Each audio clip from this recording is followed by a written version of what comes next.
हरे कृष्णा कृष्णा कृष्णा हरे हरे, हरे राम राम राम हरे हरे। जगत गुरु श्रील प्रभुपाद की जय। आज भगवद गीता के प्रथम अध्याय का प्रथम श्लोक हम शुरुआत कर रहे हैं। आप सभी का स्वागत है। बहुत जिज्ञासा और उत्साह से आप पधारे हैं। भगवान के श्री चरणों में हम आपके लिए प्रार्थना करते हैं कि आपकी यह जिज्ञासा, आपका ये उत्साह आपको निश्चित ही कृष्ण भक्ति प्रदान करे और भगवद गीता के प्रति रुचि आस्वादन आपको हो। इसलिए हम भगवान के श्री चरणों में प्रार्थना करते हैं। तो हम प्रयास करेंगे कि ये भगवद गीता का जो श्लोक बाय श्लोक ये चर्चा सत्र है, इस चर्चा के दौरान हम ज्यादा से ज्यादा गहराई तक जाएं और जितना गहराई तक जाएंगे उतना मोती मिलने का चांस ज्यादा है ना। तो हम ढूंढेंगे, खोजेंगे उस प्रेम रूपी, भगवत प्रेम रूपी मोती, भगवत कृपा रूपी मोती यदि हमको प्राप्त होता है तो उसके लिए हम प्रयास करेंगे। जैसा कि हमने प्रथम चर्चा सत्र में कहा था, इस दौरान हम जो गोता लगा रहे हैं वो बहुत गहराई तक गोता लगाने का प्रयास करेंगे।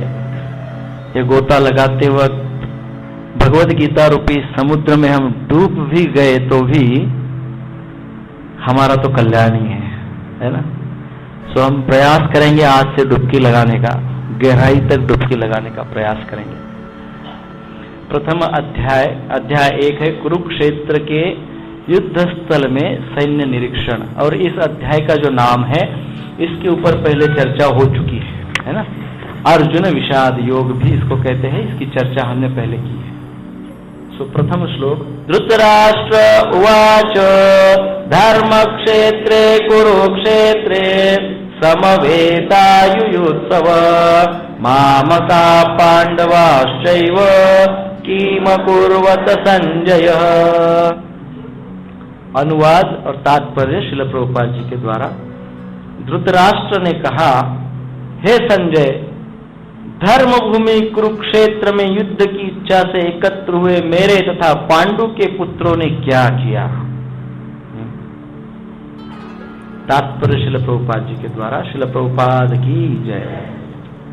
भगवद गीता एक बहुपठित आस्तिक विज्ञान है जो गीता महात्म्य में सार रूप में दिया हुआ है।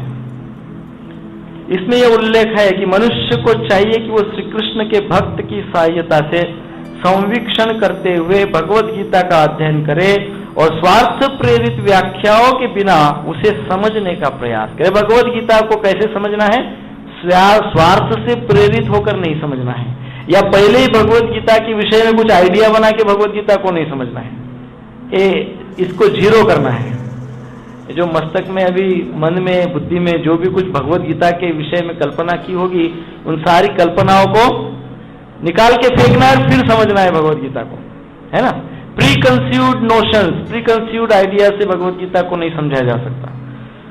अर्जुन ने जिस प्रकार से साक्षात भगवान कृष्ण से गीता सुनी और उसका उपदेश ग्रहण किया, इस प्रकार की स्पष्ट अनुभूति का उदाहरण भगवद गीता में ही है। यदि उसी गुरु परंपरा से निजी स्वार्थ से प्रेरित हुए बिना किसी को भगवद गीता समझने का सौभाग्य प्राप्त हो तो समस्त वैदिक ज्ञान तथा विश्व के समस्त शास्त्रों के अध्ययन को पीछे छोड़ देता है। पाठक को भगवद गीता में न केवल अन्य शास्त्रों की सारी बातें मिलेगी, अपितु ऐसी बातें भी मिलेगी जो अन्यत्र कहीं उपलब्ध नहीं है। यदि गीता का विशिष्ट मानदंड है, यही गीता का विशिष्ट मापदंड है, स्वयं भगवान श्री कृष्ण द्वारा साक्षात उच्चारित होने के कारण यह पूर्ण आस्तिक विज्ञान है। महाभारत में वर्णित धृतराष्ट्र तथा संजय की वार्ता इस महान दर्शन के मूल सिद्धांत का कार्य करती है। माना जाता है कि इस दर्शन की प्रस्तुति कुरुक्षेत्र के युद्ध स्थल में हुई, जो वैदिक युग से पवित्र तीर्थ स्थल रहा है। इसका प्रवचन भगवान द्वारा मानव जाति के पथ प्रदर्शन हेतु तब किया गया जब वे इस इस लोक में स्वयं उपस्थित थे। धर्म क्षेत्र शब्द सार्थक है क्योंकि कुरुक्षेत्र की युद्ध स्थल में अर्जुन के पक्ष में श्री भगवान स्वयं उपस्थित थे। कौरवों का पिता धृतराष्ट्र अपने पुत्रों की विजय की संभावना के विषय में अत्यधिक संदिग्ध था। अतः इसी संदेह के कारण उसने अपने सचिव से पूछा, उन्होंने क्या किया? वह आश्वस्त था कि उसके पुत्र तथा उसके छोटे भाई पांडु के पुत्र कुरुक्षेत्र की युद्ध भूमि में निर्णयात्मक संग्राम के लिए एकत्र हुए हैं। फिर भी उसकी जिज्ञासा सार्थक है। वह नहीं चाहता था कि भाइयों में कोई समझौता हो। अतः वह यह युद्ध भूमि में अपने पुत्रों की नियति, भाग्य या भावी के विषय में आश्वस्त होना चाह रहा था, क्योंकि इस युद्ध को कुरुक्षेत्र में लड़ा जाना था, जिसका उल्लेख वेदों में स्वर्ग के निवासियों के लिए भी तीर्थ स्थल के रूप में हुआ है। अतः धृतराष्ट्र अत्यंत भयभीत था कि इस पवित्र स्थल का युद्ध के परिणाम पर न जाने कैसा प्रभाव पड़े।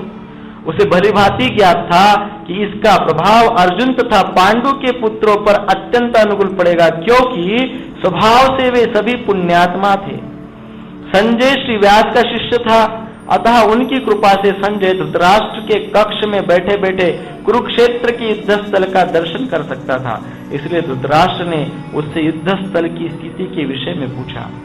पांडव तथा धृतराष्ट्र के पुत्र दोनों ही एक वंश से संबंधित है, किंतु यहाँ पर धृतराष्ट्र के वाक्य से उनके मनोभाव प्रकट होते हैं। उसने जानबूझकर अपने पुत्रों को कुरु कहा और पांडु के पुत्रों को वंश के उत्तराधिकारी से विलग कर दिया। इस तरह पांडु के पुत्रों अर्थात अपने भतीजों के साथ धृतराष्ट्र की विशिष्ट मनस्थिति समझी जा सकती है। जिस प्रकार धान के खेत में अवांछित पौधों को उखाड़ दिया जाता है, उसी प्रकार इस कथा में आरंभ से ही ऐसी आशा की जाती है कि जहाँ धर्म के पिता श्री कृष्ण उपस्थित हो, वहाँ कुरुक्षेत्र रूपी खेत में दुर्योधन आदि धृतराष्ट्र के पुत्र रूपी अवांछित पौधों को समूल नष्ट करके युधिष्ठिर आदि नितांत धार्मिक पुरुषों की स्थापना ही की जाएगी। यहाँ धर्म क्षेत्र तथा कुरुक्षेत्र शब्दों की उनकी ऐतिहासिक तथा वैदिक महत्ता के अतिरिक्त यही सार्थकता है। ओम अज्ञानतिमिरान्धस्य ज्ञानाञ्जनशलाकया चक्षुरुन्मीलितं येन तस्मै श्रीगुरुवे नमः। श्रीचैतन्यमनोभीष्टं स्थापितं येन भूतले स्वयं रूप कदा मह्यं ददाति स्वपदान्तिकम्। वन्देऽहं श्रीगुरो श्रीयुतपदकमलं श्रीगुरोन् वैष्णवांश्च। श्रीरूपं साग्रजातं सहगण रघुनाथान्वितं तं सजीवं साद्वैतं सावधूतं परिजनसहितं कृष्णचैतन्यदेवं श्रीराधा कृष्णपादान् सहगण ललिता श्रीविशाखान्वितंश्च। हे कृष्ण करुणा सिन्धो दीनबन्धो जगत्पते गोपेश गोपिकाकान्त राधाकान्त नमोस्तुते। तप्त कांचन गौरांगी श्रीराधे वृंदावनेश्वरी वृषभानुसुते देवी प्रणमामि हरिप्रिये। वाञ्छाकल्पतरुभ्यश्च कृपा सिन्धुभ्येव च पतितानां पावनेभ्यो वैष्णवेभ्यो नमो नमः। जय श्री कृष्ण चैतन्य प्रभु नित्यानंद श्री अद्वैत गदाधर श्रीवासादि गौर भक्त वृंद। हरे कृष्णा कृष्णा कृष्णा हरे हरे, हरे राम राम राम हरे हरे। हरे कृष्णा कृष्णा कृष्णा हरे हरे, हरे राम राम राम हरे हरे। हरे कृष्णा कृष्णा कृष्णा हरे हरे, हरे राम राम राम हरे हरे। श्रील प्रभुपाद की जय। भगवद गीता की जो शुरुआत है, आप मन में सोच रहे होंगे प्रभु जी ने इतना बताया, ये भगवद गीता क्या है? पिछले 2 महीने से, है ना, 4-5 क्लासेस हुए हैं जिसमें हमने यही बताया कि भगवद गीता है क्या। भगवद गीता तो वेदों का सार है। भगवान साक्षात श्री भगवान की वाणी है। भगवद गीता अति दिव्य है। हाँ, भगवान की मुख से निकली हुई यह वाणी अति दिव्य है, अलौकिक है। हाँ, तो आपके मन में ये जिज्ञासा इतने दिनों से हुई होगी कि कैसे शुरुआत होगी इस भगवत गीता की। और हमने कहा था कि 20 तारीख से शनिवार से शुरुआत होगी, तो आज आप एकदम धीर गंभीर होकर ये सोच रहे होगे मन में कि कैसी शुरुआत होती है भगवत गीता की।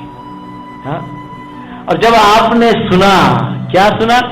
धृतराष्ट्र उवाच, अरे ये क्या हो गया? हाँ, पिक्चर की शुरुआत विलन से हो गई।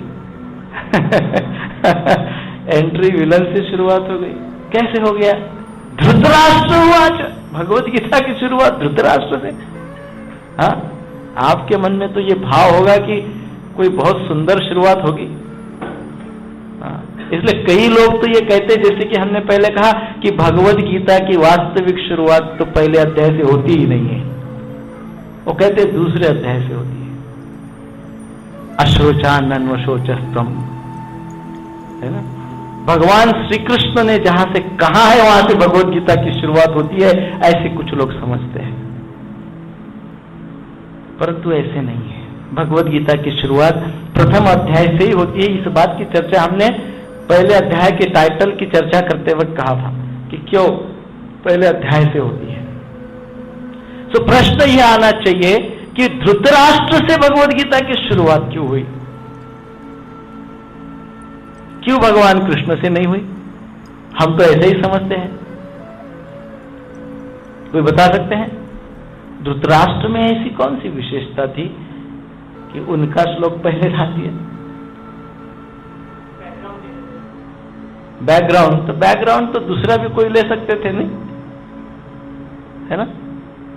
डायरेक्ट संजय धृतराष्ट्र से कह रहे ऐसा भी बता सकते थे।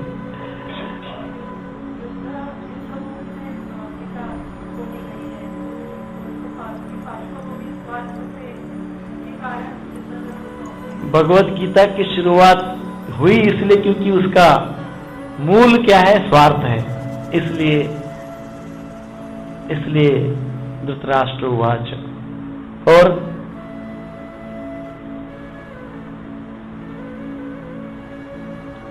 कोई किसी का विचार है इसके ऊपर? धृतराष्ट्र जो भी है, परंतु वो क्या कह रहे हैं वो हम पहले चर्चा करते हैं और फिर धृतराष्ट्र क्यों इसका उत्तर देखेंगे। धृतराष्ट्र पूछ रहे हैं, शुरुआत तो धृतराष्ट्र से हुई, परंतु शुरुआत कैसे हुई? किस बात से हुई? प्रश्न से हुई। शुरुआत भी कैसे हुई? क्वेश्चन। क्या है? क्या कर रहे हैं? क्या कर रहे हैं? मेरे और पांडु के पुत्र क्या कर रहे हैं? युद्ध भूमि में वो क्या कर रहे हैं? भगवत गीता की शुरुआत इस प्रकार से प्रश्न से हुई है। और हमारे जो बाह्य स्तर से देखें, एक्सटर्नली यदि हम सोचे, थोड़ा एक्सटर्नल थॉट, बाह्य विचार, बाह्य स्तर के विचार से यदि हम सोचते हैं, तो जिस प्रकार से भगवत गीता की शुरुआत क्या से हुई, उसी प्रकार हमारा जन्म क्या से होता है? होता है कि नहीं होता है? जन्म होते से हम क्या करते हैं? क्या ये क्या है? ये क्या है? मैं जहां पे आया हूं ये सब क्या है? क्या? कोई जन्म भर उसका उत्तर नहीं देता है हमको, जीवन भर उत्तर नहीं मिलता है। इसलिए फ्रस्ट हो जाते हैं, टेंशन में आ जाते हैं, कई बार प्रेशर में आ जाते हैं, कई बार हम एंजाइटी आवेग में आ जाते हैं, कई बार मोहित हो जाते हैं, कई बार लोभी हो जाते हैं, कई बार अनेक प्रकार के विकार हमारे मन में उत्पन्न हो जाते हैं। क्योंकि जन्म होते से एक प्रश्न पूछा था हमने। क्या प्रश्न पूछा था? क्या ये सब क्या है? मुझे किसी ने उत्तर नहीं दिया, और उत्तर नहीं दिया इसलिए ये प्रश्न की शुरुआत क्या से हुई, ताकि कोई यदि भगवत गीता की जिज्ञासा करता है और भगवत गीता समझता है तो उस क्या का उत्तर जो उसने जन्म से ही पूछा था वो इसमें मिल जाएगा। इसलिए प्रश्न से शुरुआत, जैसे कि हमारे जीवन की शुरुआत होती है, अब ये पूरे आगे उत्तर ही उत्तर है। कुछ बीच में कमेंट्स है या प्रश्न के ऊपर का प्रश्न है, पर फिर भी उसका उत्तर दिया गया है। सो हमको भगवत गीता इसलिए समझनी चाहिए। और धृतराष्ट्र ने इसीलिए पहले प्रश्न पूछ लिया कि प्रश्न से शुरुआत करते हैं तो उत्तर ही मिलते रहेंगे। तो इसलिए यह प्रश्न की शुरुआत हुई है। प्रश्न कहते हैं धर्म क्षेत्रे कुरुक्षेत्रे। क्षेत्र, यह शब्द धृतराष्ट्र कह रहे हैं। अब धृतराष्ट्र के विषय में हम थोड़ी और यदि चर्चा करें, धृतराष्ट्र इस व्यक्तित्व को यदि हम समझते हैं तो धृतराष्ट्र का यह पहला मौका, पहला अवसर धृतराष्ट्र को इसलिए दिया गया क्योंकि धृतराष्ट्र में जो भी कोई विकार है वो विकार अपनी जगह पे है, परंतु एक बहुत अच्छा विचार है। अनेक विकार है परंतु एक सुंदर विचार है, अच्छा विचार है। वो क्या है? श्रवण करने की जिज्ञासा है। जिज्ञासा जो आप हम सभी में है, इसलिए हम आते हैं। जिज्ञासा, देखिए कितना भी व्यक्ति दुर्गुणी क्यों न हो, यदि उसके अंदर ये आध्यात्मिक जिज्ञासा है, वो यदि जानना चाहता है धर्म क्षेत्र के विषय में, तो कितने भी विकार क्यों न उसमें हो, उसको भगवान अवसर जरूर प्रदान करते हैं। उसको ज्ञान प्राप्ति का अवसर अवश्य प्राप्त होगा क्योंकि उसके अंदर जिज्ञासा है। विकार बहुत है परंतु साथ ही साथ आध्यात्मिक जिज्ञासा है। धृतराष्ट्र को भले ही विकार है परंतु आध्यात्मिक जिज्ञासा ये थी कि वो जानना चाहते हैं। ऐसे देखा जाए तो धृतराष्ट्र इस शब्द का अर्थ क्या होता है? धृत अधिक राष्ट्र। धृत का क्या अर्थ होता है? धृत क्या? करो नहीं, और चालाक, तेज, मूर्ख बनाने वाला, और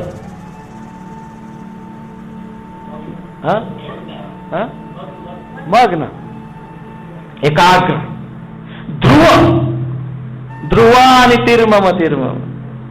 ध्रुव, ध्रुव इस शब्द का क्या अर्थ होता है? एकाग्र, एकनिष्ठ, है ना? एकाग्र, एकदम फुल कॉन्सेंट्रेशन, फुल्ली एनग्रॉस्ड, पूरी तरह से उसमें लिप्त। ध्रुव, ध्रुवा। ऐसी धृत, धृत किसी ने हमको कभी कहा घी, ये घृत अर्थात घी होता है, धृत अर्थात घी नहीं होता है।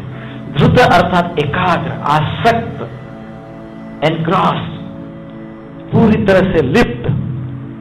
सो धृत अर्थात यहां पे कहा गया है शब्दशास्त्र कि पूरी तरह से एनग्रॉस्ड, पूरी तरह से आसक्त।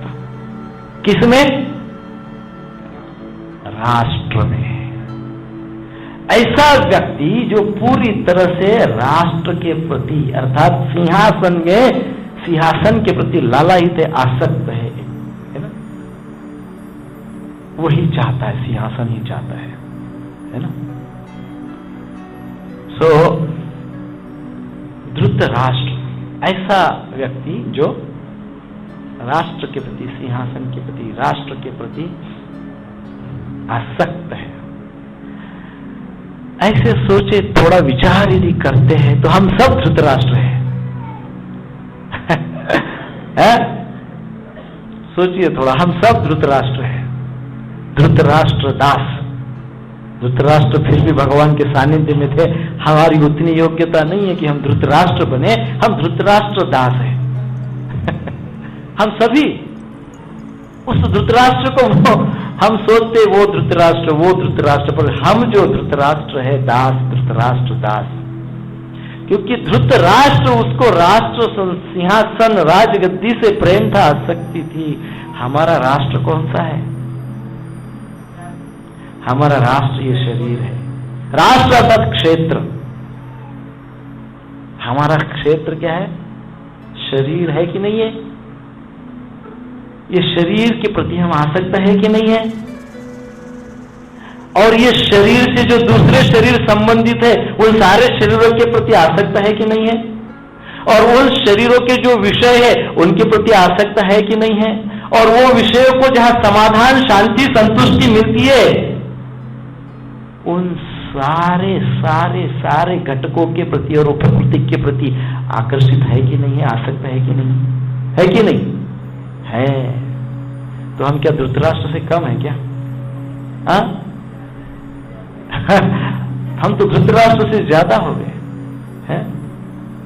तो धृतराष्ट्र जो आसक्त है अपने शरीर से, अपने मन से, अपनों से, अपने राष्ट्र से, अपने समाज से, संपूर्ण प्रकृति से जो आसक्त है,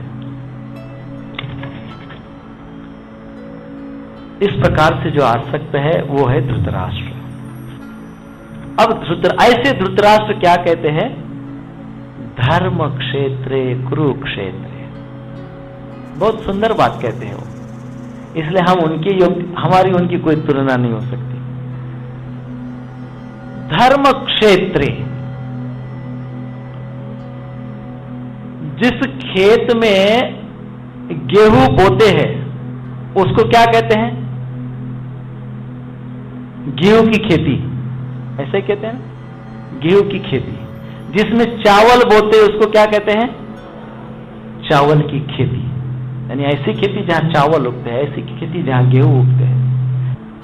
तो जिसमें गेहूं बोते हैं उसको गेहूं की खेती कहते हैं, जिसमें चावल को बोते हैं उसको चावल की खेती कहते हैं, जहां पे धर्म बोते हैं उसको धर्म की खेती कहते हैं।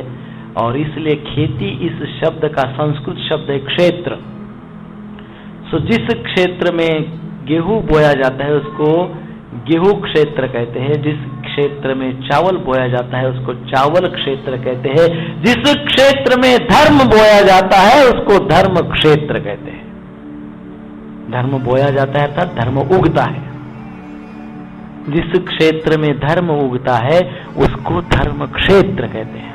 अब ये हमारा शरीर भी क्षेत्र है। हमारा शरीर भी क्या है? हमारा शरीर भी क्षेत्र है, परंतु ये धर्म क्षेत्र है क्या? हाँ, यहां पे धर्म उगता है क्या? उगता है क्या? धर्म कैसे उगता है शरीर में? हाँ, इस शरीर में धर्म उगता है क्या? ये हमारा शरीर धर्म क्षेत्र है क्या? तो इसमें उगता कैसे? कैसे उगेगा धर्म? कैसे पता चलेगा इस शरीर में धर्म उग रहा है कि क्या और उग रहा है कुछ और? हाँ, पता कैसे चलेगा? कर्म से। और हाँ, हाँ, जिज्ञासा और आचरण से। आचरण से पता चलेगा कि ये खेती बंजर है कि उपजाऊ है। इस खेती में धर्म उगता है कि नहीं है? इस शरीर में धर्म, ये शरीर अर्थात ये व्यक्ति धर्म क्षेत्र को प्राप्त किया हो कि नहीं है? कैसे पता चलेगा? उस व्यक्ति के आचरण से। तो धर्म क्षेत्र, इस कुरुक्षेत्र को धर्म क्षेत्र कहते हैं धृतराष्ट्र। इसका कारण क्या है? क्यों धर्म क्षेत्र कह रहे हैं? क्योंकि वहां पे साक्षात भगवान श्री कृष्ण है। भगवान श्री कृष्ण साक्षात। तात्पर्य में श्रील प्रभुपाद जी कहते हैं भगवान श्री कृष्ण मानो एक किसान है, और यह किसान क्या कर रहा है? जो अनाज बोया है, जो उग रहा है, उसका पालन पोषण कर रहा है। और वो कौन है? पांडव है। परंतु ये जो अनाज बोया है, वो जो उसका फसल उग रहा है, उस फसल के साथ साथ कभी कभी क्या उगता है? हाँ, हरियाली, घास, ये वो सब अनवांटेड, अवांछित पौधे भी उगते हैं उसके साथ साथ। ये जो अवांछित पौधे वो क्या करते हैं? फसल को नुकसान पहुंचाते हैं। तो किसान क्या करता है? उसको निकाल के फेंक देता है जड़ से। तो तात्पर्य में श्रील प्रभुपाद जी कह रहे कि कौरव मानो अवांछित पौधे मतलब हरियाली या घास फूस है जो क्या कर रहा है, फसल को नुकसान पहुंचाएगा।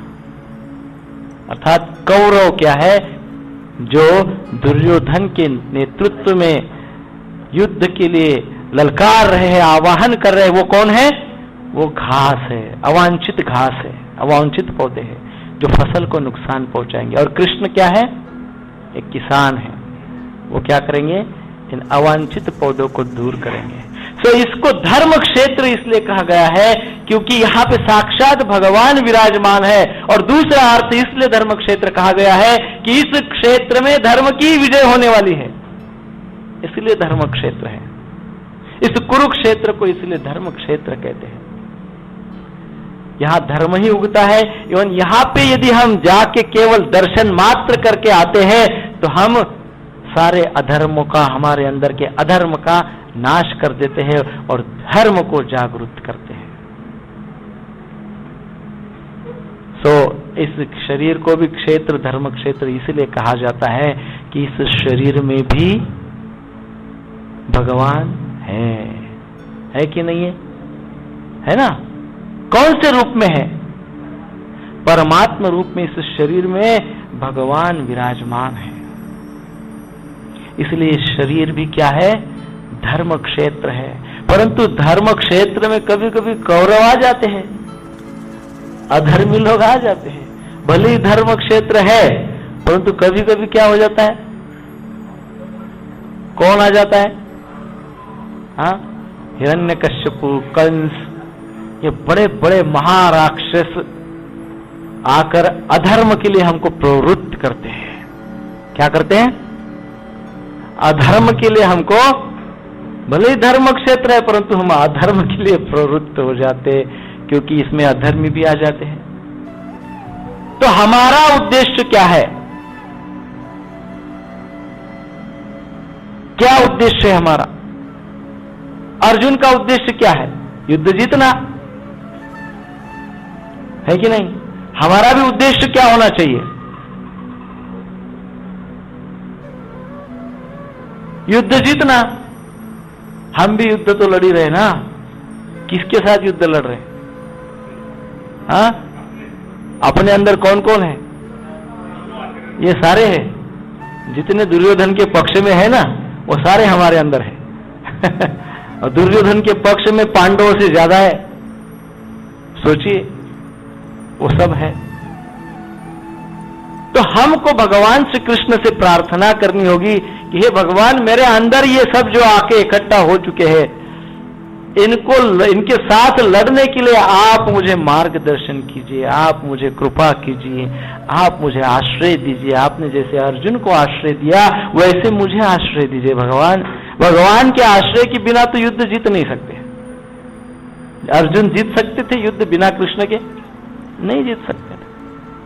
सो भगवान का आश्रय हमको चाहिए, भगवान की कृपा हमको चाहिए। और वो भगवान की कृपा प्राप्त तभी होगी जब हम अर्जुन के जैसा कहेंगे भगवान को। अर्जुन दूसरे अध्याय में भगवान को कहेंगे कि भगवान, मैं तो आपका शिष्य हूं, कृपा करके मुझे शिष्य के रूप में स्वीकार कर लीजिए, मैं सरेंडर हो गया हूं आपको।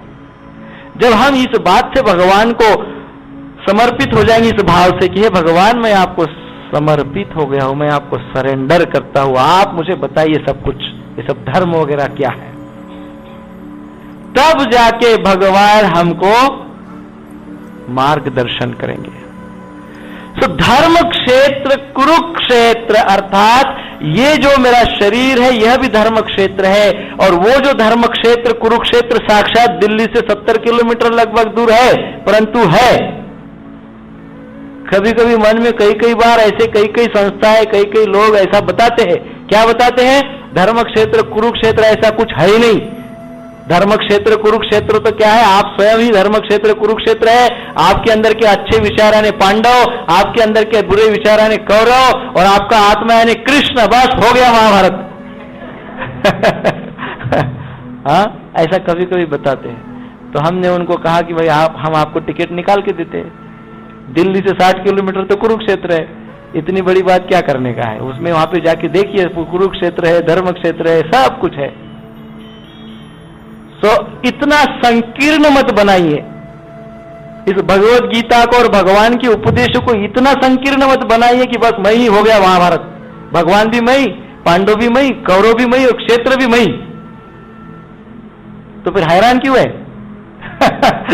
हैरान क्यों हो रहे हो? सब कुछ यदि हम है तो हम हैरान क्यों हो रहे हैं, परेशान क्यों हो रहे हैं? तो हम तो सब जानते हैं फिर। सो ऐसे नहीं है। धर्म क्षेत्र कुरुक्षेत्र, कुरुक्षेत्र है और भगवान वहां पे विराजमान है, इसलिए उसको कुरुक्षेत्र धर्म क्षेत्र कहा गया है। अब यहां पे धृतराष्ट्र ऐसे प्रश्न क्यों पूछ रहे हैं कि वहां धर्म क्षेत्र कुरुक्षेत्र में मेरे और पांडवों के पुत्र क्या कर रहे, ऐसा प्रश्न क्यों पूछ रहे हुए? क्यों उनके मन में प्रश्न आ गया?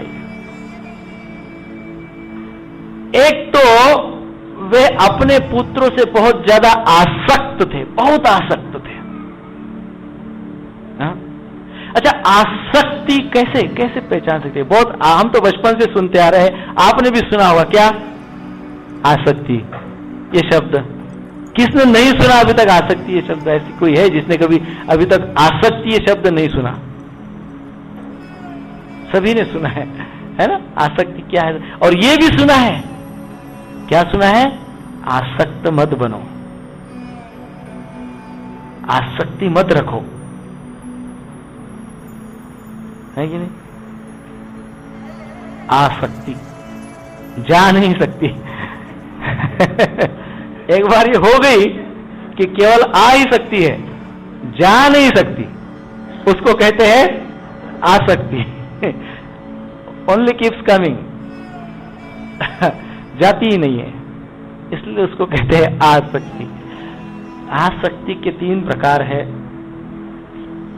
वितराग भय क्रोधा मन्मया मामुपाश्रिता बहवो ज्ञान तपसा पूता मद भाव मागता। चौथे अध्याय के 10वें श्लोक में इस आसक्ति इस शब्द का अर्थ बताया गया है। राग भय क्रोध अर्थात आसक्ति। आसक्ति 3 प्रकार की होती है। कितने प्रकार की?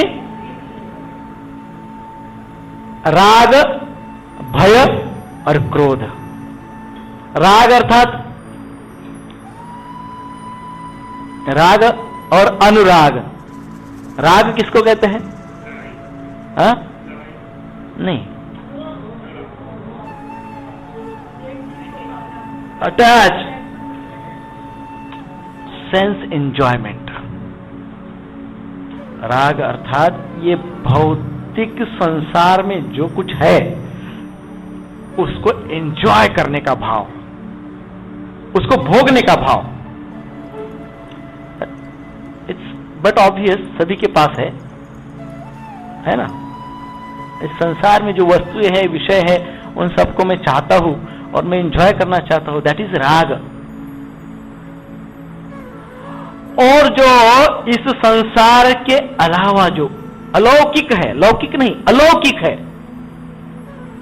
उस अलौकिकता को मैं समझना चाहता हूं। इस लोगों के परे जो है, इस लोगों के ऊपर, इसके परे जो लोगों में जो कुछ है, अर्थात उच्च कोटि के लोगों में, अर्थात आध्यात्मिक जगत में जो कुछ है उसको समझना चाहता हूं, उसको कहते हैं अनुराग। सांसारिक विषय वस्तुओं को समझना चाहता हूं, भोगना चाहता हूं, वो है राग। आध्यात्मिकता को समझना चाहता हूं, अनुभव करना चाहता हूं, वो है अनुराग। यहां पे आसक्ति में राग आता है, अर्थात जो हम इस संसार को भोगना चाहते हैं, वांट टू एंजॉय, हमको एंजॉय करना है। कोई ऐसा है जो यहां पे बैठे जिसमें से वो सोचे कि नहीं, I don't want to enjoy, I want to sacrifice, मैं पूरा त्याग करना चाहता हूं, मैं एंजॉय नहीं करना चाहता हूं। कोई है?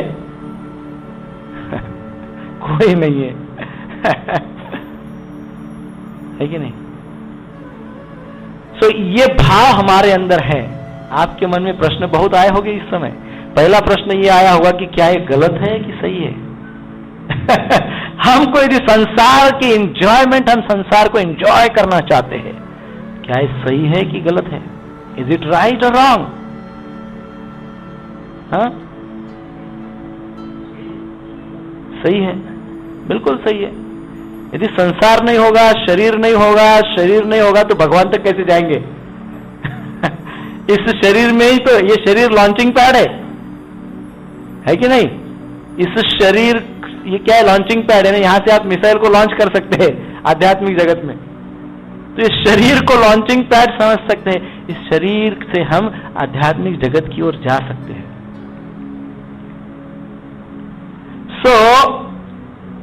इस शरीर के प्रति लगाव या संसार के प्रति लगाव, इसको राग कहते हैं, आसक्ति का एक भाग कहते हैं। परंतु यदि इसका उपयोग किया जाए, सदुपयोग, दुरुपयोग नहीं। हमको मनुष्य शरीर मिला है, उसका यूज कर रहे हैं, सदुपयोग कर रहे हैं। और सदुपयोग क्या है? हमने कहा था हमको किसी ने हेलीकॉप्टर गिफ्ट दिया। आपको ये उदाहरण हमने बताया था पहले। हमको किसी ने हेलीकॉप्टर गिफ्ट दिया, हम बड़े खुश हो गए, हमको हेलीकॉप्टर मिला। हम हेलीकॉप्टर को लेके रोज सब्जी बाजार में जा रहे सब्जी खरीदने के लिए। हाँ, रोज सब्जी बाजार में जा रहे, सब्जी खरीद के वापस हेलीकॉप्टर को टेरेस के ऊपर पार्क कर रहे, फिर दूसरे दिन सब्जी बाजार में जाके सब्जी खरीद के ला रहे और टेरेस के ऊपर पार्क कर रहे। अब हमारे पड़ोसियों ने देख लिया, वो क्या मूर्ख व्यक्ति है, इतना बड़ा हेलीकॉप्टर मिला और सब्जी खरीद के ला रहा है। हाँ है कि नहीं? Is it a use of helicopter? वो हेलीकॉप्टर का उपयोग है? नहीं है। हेलीकॉप्टर का उपयोग क्या है? ऊंचा उड़े जरा। सो मनुष्य शरीर इज अ हेलीकॉप्टर। मनुष्य शरीर यूनिक है, विशेष है, इससे हमको ऊंचा उड़ना है। ये राग, ये जो आसक्ति है राग, इसको तो वैसे ही हमको उपयोग में लेना है। किस प्रकार से इस शरीर को, इस वस्तुओं को और इस संसार को भोगना है हमको। आपने सही कहा, इसको तो हमको भोगना ही है, ठीक है, पर किस प्रकार से भोगना है? मान लो मुझे आकाश में चंद्रमा दिख गया, आकाश में मुझे चंद्रमा का दर्शन हुआ और अभी आपने मुझे पूछा, अरे कहां है चंद्रमा? आपको नहीं दिख रहा है, मुझे दिख गया। तो इतने बड़े आकाश में मुझे आपको चंद्रमा दिखाना है, कैसे दिखाऊंगा? मैं कहूंगा आप सीधा आपके आंख के सामने स्ट्रेट देखिए, सीधा। फिर आपने सीधा देखा, फिर अब मैं कहूंगा देखिए वहां पे येलो कलर की बिल्डिंग है। हाँ बिल्कुल येलो कलर की बिल्डिंग है। अब येलो कलर की बिल्डिंग के राइट साइड में देखिए एक पेड़ है, ऊंचा अशोक ट्री। हाँ है बिल्कुल है। वो अशोक ट्री के ऊपर टॉप पे देखो, हाँ बिल्कुल टॉप पे देखा। अब वो टॉप से सीधा आकाश की ओर देखो, हाँ चंद्र दिख गया, दिख गया, चंद्रमा दिख गया। बरोबर है कि नहीं? इस प्रकार से हम दिखाएंगे। चंद्र को देखना है तो कोई भी किसी को चंद्र को दिखाना चाहता है तो इस प्रकार से ही दिखाना होगा। अब आपने चंद्र देख लिया, जब आपने चंद्रमा का दर्शन कर लिया तो क्या आपको वो बिल्डिंग, वो अशोक ट्री, वो सब याद रहेगा? रहेगा? लेकिन फिर भी यदि हम वो बिल्डिंग में और अशोक ट्री में ही अटैच हो गए, अरे नहीं नहीं नहीं ये बिल्डिंग ही बहुत अच्छी है, तो चंद्र हमको दिखेगा ही नहीं। दिखेगा? अरे नहीं अशोक ट्री कितना ग्रीन है, कितना ऊंचा हो गया है, यही सुंदर लग रहा है, अभी हम आगे नहीं देखेंगे, तो अशोक ट्री में लटक जाएंगे। तो चंद्रमा का दर्शन नहीं होगा। चंद्रमा का दर्शन चाहिए तो इन सब वस्तुओं का उपयोग करना होगा। परंतु दर्शन का एक बार अनुभव आ गया कि इन चीजों का महात्म्य नहीं रहता है। बरोबर है कि नहीं? इसी प्रकार से हमको संसार को भोगना है, संसार का उपयोग करना है, शरीर का उपयोग करना है कि नहीं? यदि हम इस प्रकार से संसार को उपयोग में लेते हैं तो वो आसक्ति नहीं है। परंतु यदि हम चंद्र को देखने का उद्देश्य छोड़ देते हैं और इसी में लग जाते हैं तो वो क्या है? आसक्ति है। उसको कहते हैं राग। आसक्ति का दूसरा प्रकार है भय। भय अर्थात फियर, भय। किस चीज का भय?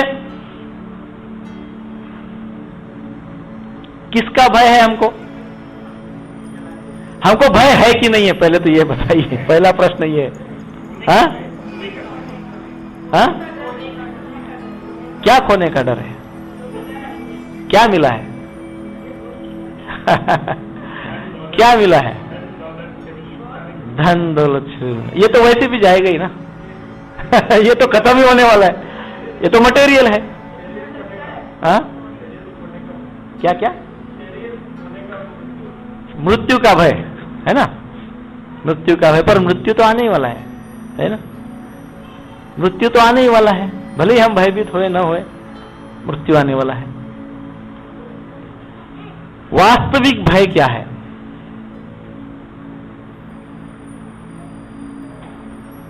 हाँ? Real fear. नहीं, जो भी चीज है जिससे भी आसक्ति, वो तो हमसे छूट ही जाएगी कभी ना कभी, ये तो निश्चित है। को तो क्योंकि हर चीज खत्म होने वाली है इस संसार में, जो कुछ भी, everything is going to perish day by day. यही तो संसार की विशेष बोलिए। बार बार जन्म आएगा इसकी चिंता है, और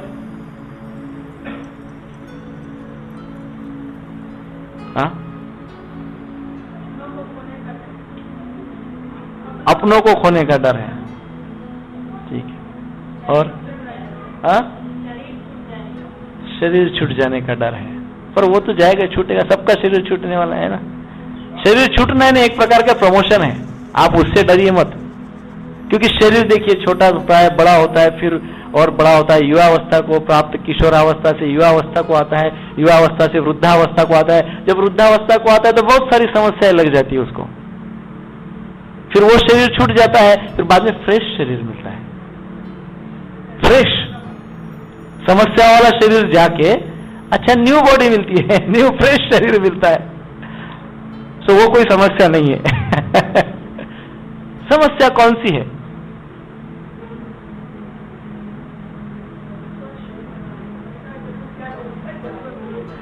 भय क्या है? भय हमको वास्तविक ये होना चाहिए कि मेरी चेतना बिगड़ न जाए। इस चीज से मैं हमेशा चिंतित और भयभीत रहना चाहिए। मेरी जो चेतना है वो चेतना पशु की न हो जाए, वो पशु के जैसा मैं न हो जाऊं, मैं पत्थर के जैसा न हो जाऊं। हाँ, इस चीज से भयभीत रहना चाहिए कि मेरी कॉन्शियसनेस खराब न हो जाए, मेरी कॉन्शियसनेस इंप्योर न हो जाए, अशुद्ध न हो जाए, मेरी चेतना अशुद्ध न हो जाए। चेतना के विषय में हमने पहले चर्चा की है, कितने प्रकार की चेतना है उसकी चर्चा हुई है ना, सबको स्मरण होगा। अभी हमारे पास समय नहीं है, उसके ऊपर हम चर्चा नहीं करेंगे। तो उस चीज का भय होना चाहिए व्यक्ति को, और यदि उस चीज का भय नहीं और बाकी किसी भी चीज का भय है तो वो आसक्ति, उसको क्या कहते हैं? आसक्ति, दैट इज अटैचमेंट, आसक्ति। और क्रोध, आसक्ति का तीसरा प्रकार क्रोध। इसके विषय पे तो हम एक सेमिनार लेंगे। ये क्रोध ही विषय पे हम कम से कम 25 घंटे का सेमिनार ले सकते हैं। क्योंकि इसके ऊपर कितनी भी चर्चा करो कमी पड़ती है, समझ में ही नहीं आता है। तो इसलिए हम वर्कशॉप लेंगे उसके ऊपर, प्रैक्टिकल एक्सपेरिमेंट। 25 आवर्स का। क्रोध, ये क्रोध जब हमारी ये आसक्तियां पूर्ण नहीं होती है तब हमको क्रोध आता है ना। स्वार्थ जब सिद्ध नहीं होता है, उसमें हमको चैलेंजिंग लगता है, तब हमको क्रोध आता है कि नहीं? सही है ना। सो यह भी एक आसक्ति का प्रकार है। इसलिए यह ध्यान में रखना चाहिए कि आसक्त हमको होना नहीं है। एक वितराग भय क्रोध, अर्थात राग भय और क्रोध से यदि हमको दूर रहना है, अर्थात हमको धृतराष्ट्र नहीं बनना है। धृतराष्ट्र आसक्त थे और ये तीनों गुण उनके अंदर थे। राग, भय और क्रोध। उस विषय पे बहुत विस्तृत चर्चा हो सकती है जो कि महाभारत में है। हम उसके ऊपर बहुत विस्तृत चर्चा नहीं करेंगे, हम केवल इंट्रोडक्टरी उसका पार्ट हम समझेंगे। तो इसलिए आसक्त थे धृतराष्ट्र, राज्य से आसक्त थे, अर्थात अपने शरीर से आसक्त थे, अपने शरीर से संबंधित शरीरों से आसक्त थे, उनके स्वार्थ से आसक्त थे, उनके सेंस इंजॉयमेंट से ये आसक्त थे, अर्थात उनके पुत्र अच्छे से अच्छा भोग भोगे, ये इनकी आसक्ति थी, है ना। तो इतनी सारी आसक्ति इनके पास थी, इसलिए इनको कहते हैं धृत राष्ट्र। आप ये न समझे कि राष्ट्र केवल राज्य या महाराष्ट्र, महान राष्ट्र इसको कहते हैं, ऐसे नहीं। राष्ट्र किसको कहते हैं? हमारे शरीर को भी राष्ट्र कहते हैं। हमारे शरीर से संबंधित जो कुछ शरीर है उनको भी राष्ट्र कह सकते हैं, और उनसे संबंधित जितने विषय वो भी राष्ट्र है। वो धृतराष्ट्र था, तो आसक्ति वाले व्यक्ति को धृतराष्ट्र कहते हैं, और वो हम सब है। इससे हमको यदि दूर रहना है, इन आसक्तियों से हमको यदि नियंत्रण पाना है, तो हमको श्री चैतन्य महाप्रभु ने जो हमको शिक्षा दी है उसका आचरण करना होगा। और वो शिक्षा क्या है? चैतन्य शिक्षा, चैतन्य फिलॉसफी, न्यूट्रलिटी टुवर्ड्स मैटर, अर्थात वस्तुओं के प्रति निर्विकार। मिला तो अच्छा, नहीं मिला तो भी अच्छा, नो प्रॉब्लम है। भोग विषय प्राप्त हुए तो ठीक है, नहीं प्राप्त हुए तो भी ठीक है। या विषय वस्तुओं से हमारे ऊपर प्रभाव नहीं होने देना। कैसे? विषयों से हमारे ऊपर प्रभाव नहीं होने देना कैसे? एक बार श्रील प्रभुपाद जी को एक पत्रकार ने पूछा, वो भयंकर युद्ध हो रहा था उस समय, और युद्ध के दौरान एक बार श्रील प्रभुपाद जी को एक पत्रकार ने पूछा, स्वामी जी अभी भयंकर युद्ध हो रहा है, अभी आप क्या करोगे? हाँ? प्रभुपाद जी कहे, chant Hare Krishna Krishna Krishna Hare Hare, Hare Ram Ram Ram Hare Hare, and be happy. पत्रकार बोले अच्छा, और मान लो युद्ध नहीं हुआ तब आप क्या करोगे? प्रभुपाद जी बोले, हरे कृष्णा कृष्ण कृष्ण हरे हरे, हरे Ram Ram Ram Hare Hare, and be happy. युद्ध हुआ तो भी हम भगवान के साथ हमारा जो संबंध है उसको नहीं भूलेंगे, और युद्ध नहीं हुआ तो भी हमारा भगवान के साथ जो संबंध है उसको नहीं भूलेंगे। यानी जो कुछ भी एक्सटर्नल फैक्टर हो रहे हैं उसके कारण हमारे भगवान की रिलेशनशिप के ऊपर कोई प्रभाव नहीं पड़ेगा, हा? है ना? Relationship is there. वस्तुओं से विषयों से प्रभावित नहीं होगे। चैतन्य महाप्रभु यही हमको सिखाते हैं, वस्तुओं से विकार रहित होना, न्यूट्रलिटी टुवर्ड्स मैटर।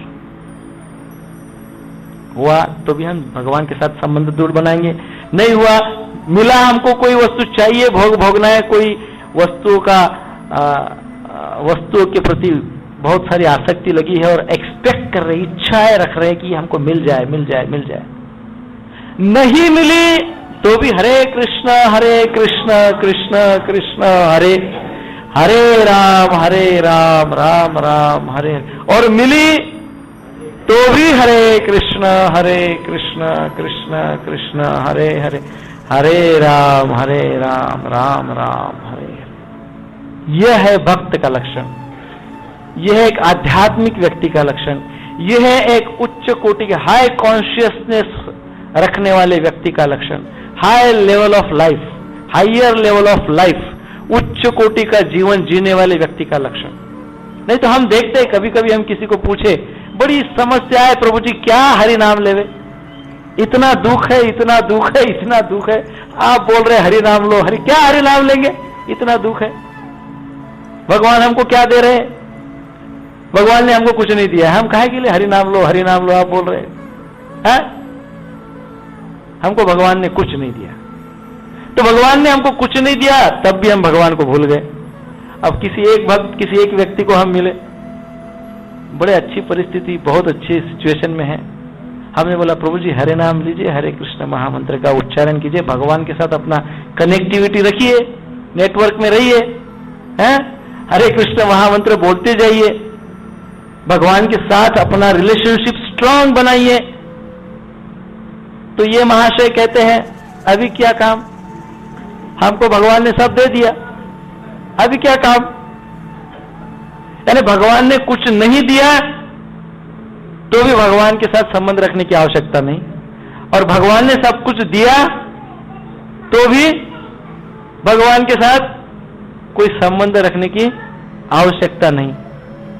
ऐसी फिलॉसफी है, ये आसक्ति का जीवन है। चाहे दुखी हो चाहे सुखी हो, दोनों, बल्कि सुख में ज्यादा चैलेंज है। दुखी व्यक्ति 2-4 बार दुख प्रकट करके 5वीं बार तो भी भगवान के साथ कनेक्शन का प्रयास करेगा, और सुखी व्यक्ति वो सोचता है कि अब वो सब कुछ जो प्राप्त हुआ है उसके कर्मों से उसको मिला है, इसलिए संसार में यदि सबसे बेस्ट कोई व्यक्ति है तो वो स्वयं है, आई एम द बेस्ट। तो भगवान की क्या आवश्यकता है? इसको आसक्ति कहते हैं। इस प्रकार की आसक्ति नहीं होनी चाहिए, नित्य कनेक्टिविटी में रहना चाहिए, भगवान के नेटवर्क में रहना चाहिए।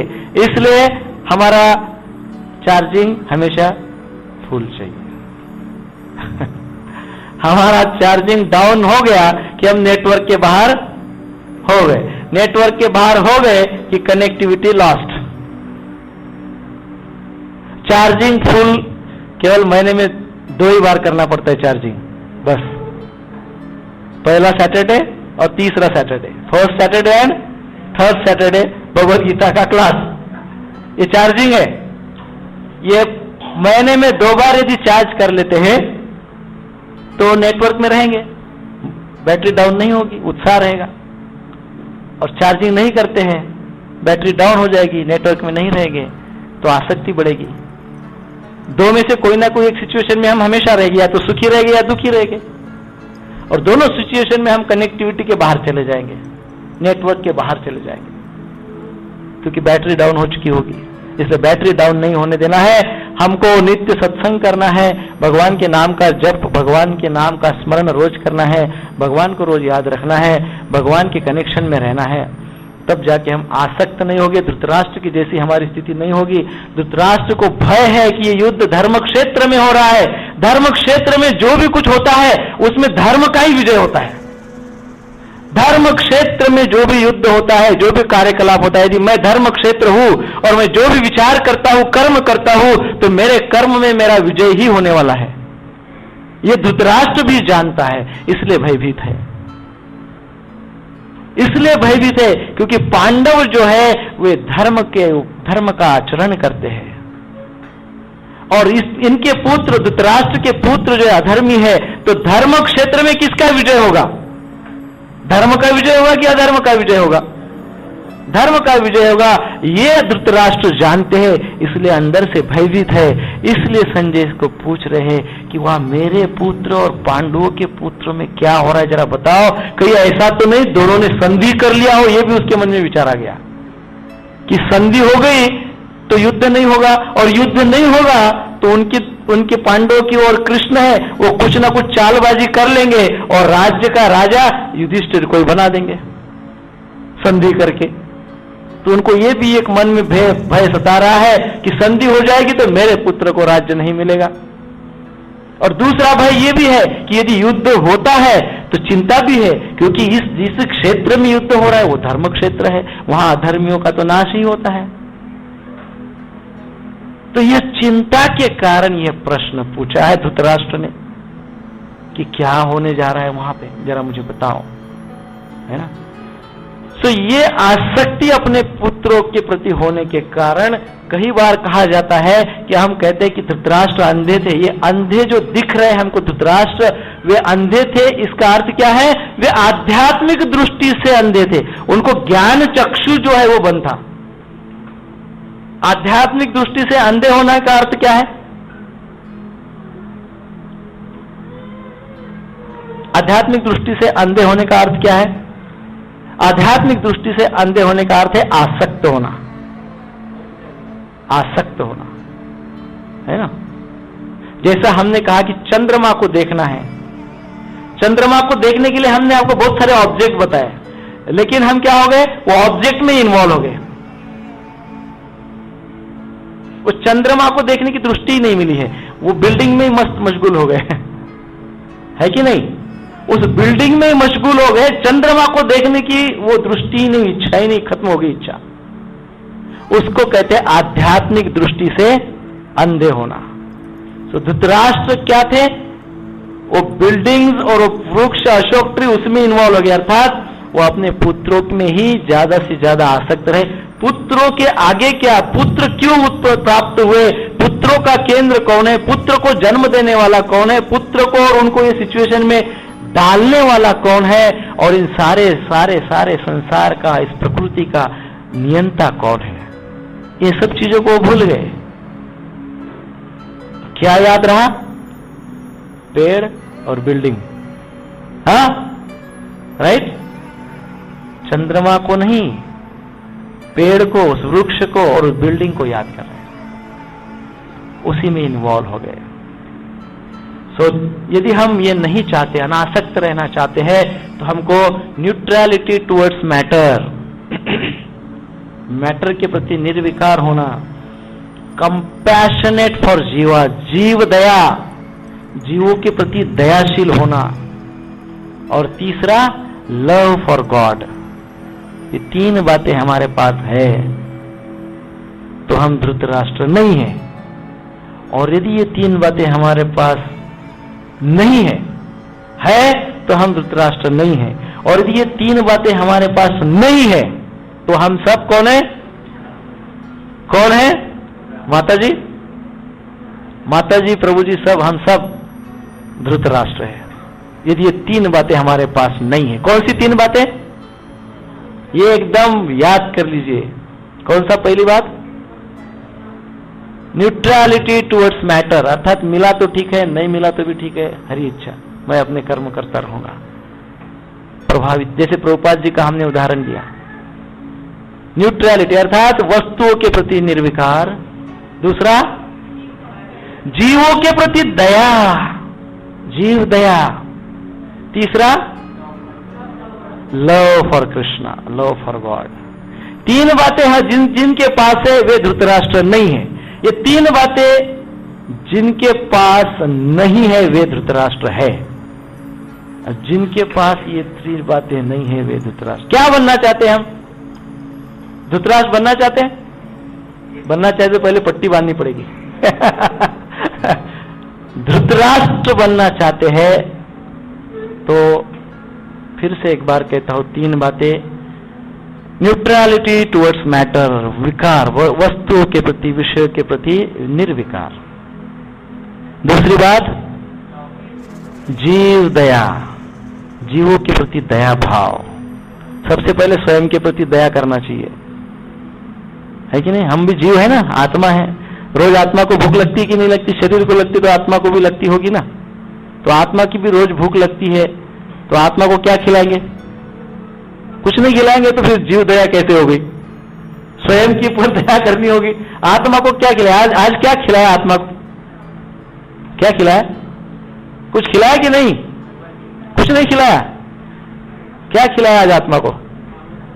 फिर जीव दया में तो फेल हो गया, हम तो धृतराष्ट्र बन जाएंगे कल। फिर आत्मा को खिलाइए, आत्मा की भूख है, आत्मा की भूख है हरिनाम। आत्मा की भूख क्या है? हरे कृष्ण कृष्ण कृष्ण हरे हरे, हरे राम राम राम हरे हरे। रोज कम से कम नाश्ता तो करवाइए आत्मा को, है ना? थोड़ा बहुत तो हरिनाम लीजिए, भले 3 टाइम मत लीजिए, 1 टाइम तो लीजिए, फिर धीरे धीरे लंच डिनर सब खिलाइए। तो आत्मा की भूख है ये, आत्मा को हमको रोज खिलाना चाहिए। जीव दया अपने से शुरुआत करनी है। और तीसरा विषय क्या है? लव फॉर गॉड, भगवान के, कृष्ण के प्रति प्रेम होना चाहिए, भय नहीं होना चाहिए। मैं भगवान से डरता हूं इसलिए मंदिर आता हूं, ऐसे नहीं। मैं तो भगवान का प्रेमी हूं इसलिए भगवान के मंदिर में आता हूं, कृष्ण के मंदिर में आता हूं। प्रेम, कृष्ण भक्त प्रेमी भक्त है, क्योंकि Krishna is a personification of love. Krishna साक्षात प्रेम है, और ऐसे भगवान हमको प्रेम हमारे हृदय में प्रदान करते हैं, और ये प्रेम हम सभी के हृदय में ट्रांसलेट करते हैं, है ना। So love for God. 3 बातें हमको अपने पास रखनी है। 3 बातें अपने पास रहेगी तो हम धृतराष्ट्र नहीं बनेंगे। ये बात ध्यान में रखिए। हरे कृष्ण कृष्ण कृष्ण हरे हरे, हरे राम राम राम हरे हरे। 7:30 को क्लास स्टार्ट होगा। 5 मिनट्स तक कीर्तन है। 7:35 को जैसे आज हमने पूरा अध्याय रिसाइट किया, पूरा अध्याय का पाठ किया, पहले अध्याय का, वैसे ही हम पूरे अध्याय का पाठ करेंगे। और वो पाठ करने का बहुत बड़ा लाभ है। वो क्या लाभ है वो नेक्स्ट टाइम हम बताएंगे। आज ही बताना चाहते थे लेकिन समय कम था। सो नेक्स्ट टाइम वो पूरे अध्याय का रिसाइटेशन का क्या लाभ है वो चर्चा करेंगे। वो उसका रिसाइटेशन होगा, फिर मंगलाचरण होगा, और 8 बजे हमारा एग्जैक्ट क्लास शुरू होगा। लेकिन यदि आप शुरुआत से ही आते हैं तो धृतराष्ट्र बनने के चांसेस एकदम नील है।